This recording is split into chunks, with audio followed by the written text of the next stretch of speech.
Girls, you're weird.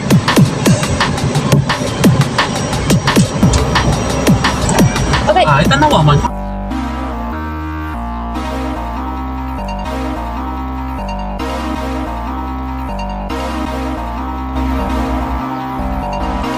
Hello mga banong, good afternoon. So ito ngayon, yung video natin ngayon, ano to, pang 4 days na yata to.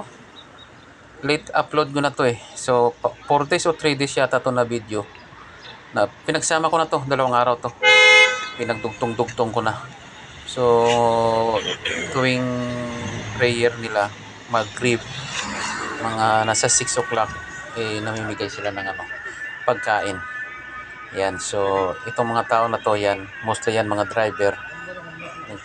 Na lahat yan nagtatrabaho, pupunta yan dito sa ano, sa ayan, nakahalira yan dyan mga pagkain yan.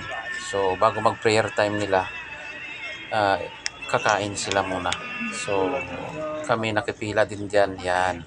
So binibigyan na kami ng mga pagkain dyan.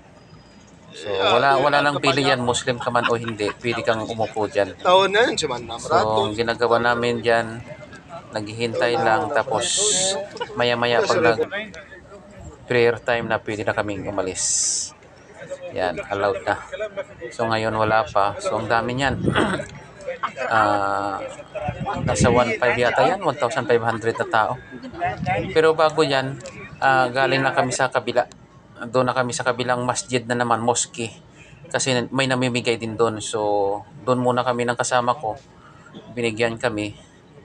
Tapos pumunta na naman kami dito para at least dalawa yung makukuha namin pagkain. So sa gabi, saka sa agahan. So at least nakalibre tayo. Araw-araw yan. Tuwing Ramadan. Yan. Araw-araw tuwing Ramadan. Yan. So kung masipag ka lang pumunta sa mga masjid, hindi lang 2, 3 ang makukuha mo. Kaya lang sobra-sobra naman pag kukuha ka ng marami. Anin mo yun. Diba? Masisira lang yan. Ikaw lang naman kakain. Yan. Yan. Binibigay na yan. Marami rin mga Pilipino dyan na nag-aabang. Yan. Ito yung kasama kong Indonesian. Yan. So lahat yan naghihintay. Kompleto yan. Manok, saka juice, tubig, prutas. Yan.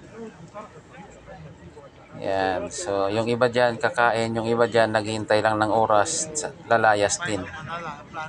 Ganyan mga bano. So yan.